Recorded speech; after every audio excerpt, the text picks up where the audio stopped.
Why would they go and attack Poland first?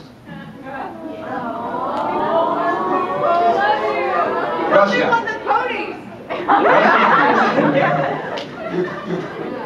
At the time, the German General Staff really didn't like the idea of getting into another two-front war. And if... Spoiler alert, it happened. So they went ahead and they had a little non-aggression pact with Russia. If I go and attack Russia, Stalin may think that we may not honor this agreement. So let's go ahead and not attack France. It doesn't really help that, you know, there's really no love loss for Poland from Russia, and there's a little bit of a secret protocol between the Russians and the Germans that in exchange for Latvia, Lithuania, and Estonia, and half of Poland, we'll stay out of the future war. It's cool. Hey, we'll even let you do air exercises over our airspace. That's cool too. Everyone wants a little piece of Poland.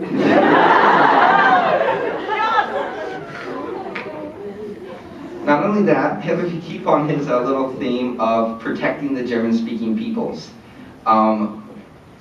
One of the things that they did with the Treaty of Versailles was they reestablished Poland after being conquered for a couple hundred years.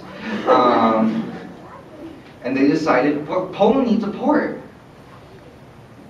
Poland's not near water. What if we give them Danzig?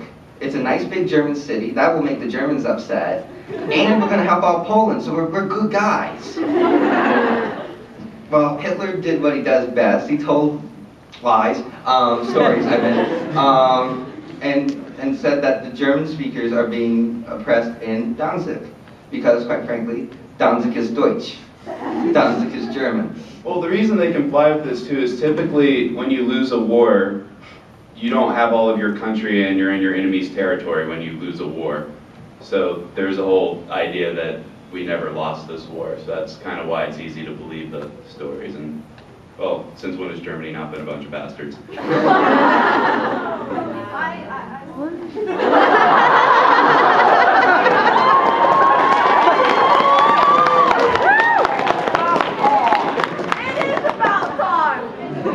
On top of everything else, Poland's poor. They can't afford the nice guns or the miracle weapons from World War I, like they can't afford the nice things like mustard gas and tanks. So, you know, what did Poland have?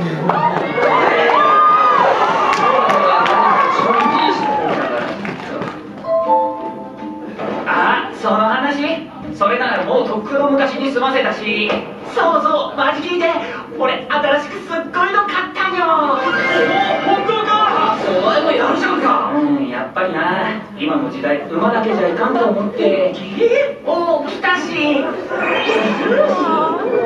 ポニー飼い始めたよかわいいと思う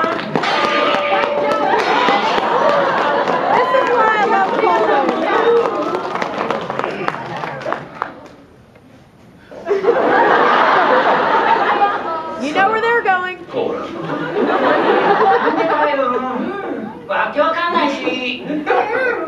Hetalia.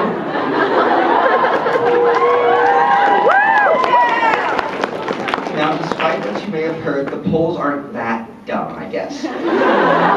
They did just see what happened to Europe. But they're poor, so we're still going to do what we do best, and that's horses. Ponies.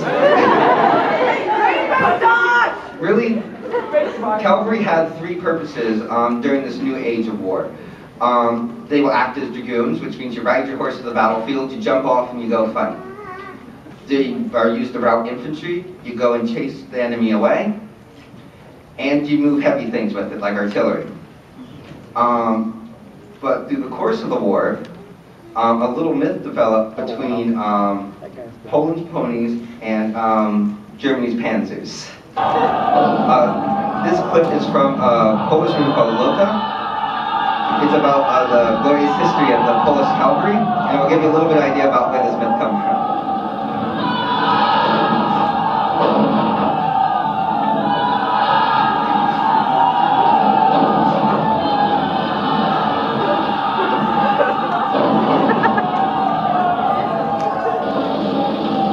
This is an Eastern European film, so it is safe to assume everyone got hurt or killed in this movie. Like that. Like that.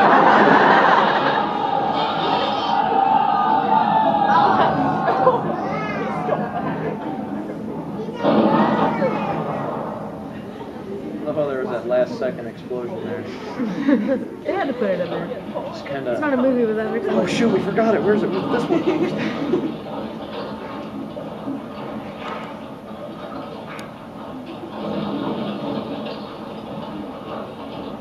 You just have to imagine their Panzers, not T-34s. I think everyone in Poland just pissed their pants.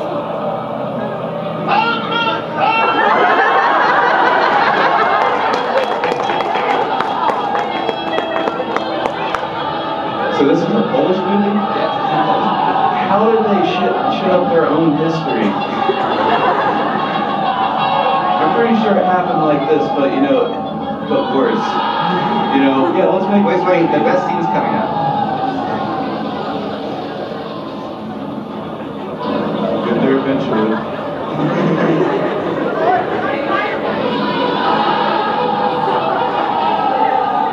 If you go to PETA's website, I'm pretty sure they have a link to this. But yes, you get the general idea. It didn't go well. Okay, the horses didn't charge into the tanks. Damn it.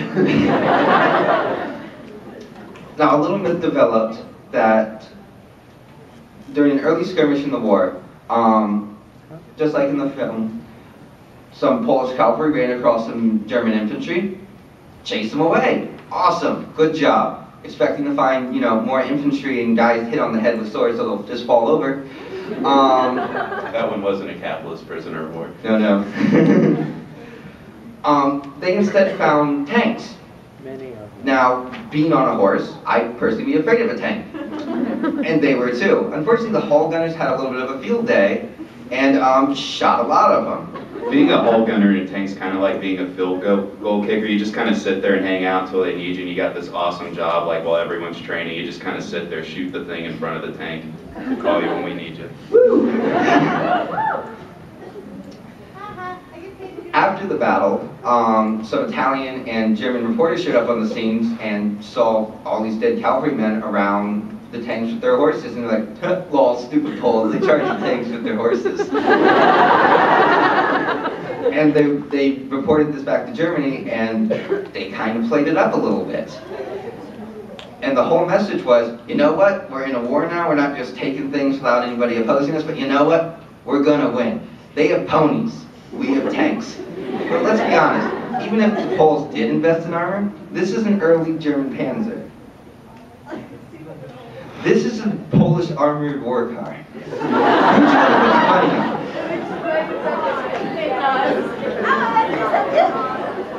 Now, we talked a lot about Germany.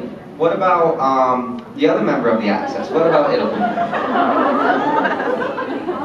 So being the most Italian of us three, I was given this section. Let's show the history thing now. Oh, there. 稲荷が始められっこになるまでローマがなくなった後、イタリアは小さな国の集まりでした。そして当時のイタリアには何でもあったのです。肥沃な大地、温暖な気候、素晴らしい歴史、芸術、宗教ととっても魅力的な国だったのです。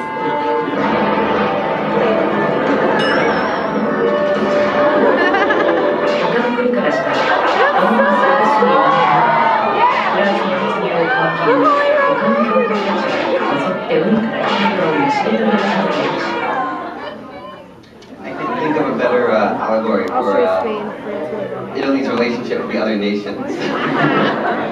So can we back that up to the last slide?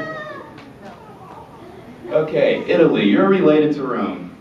What happened? Seriously, guys, the wheels fucking fell off. What happened? So being more mature about it, it's probably the biggest question in history that's still not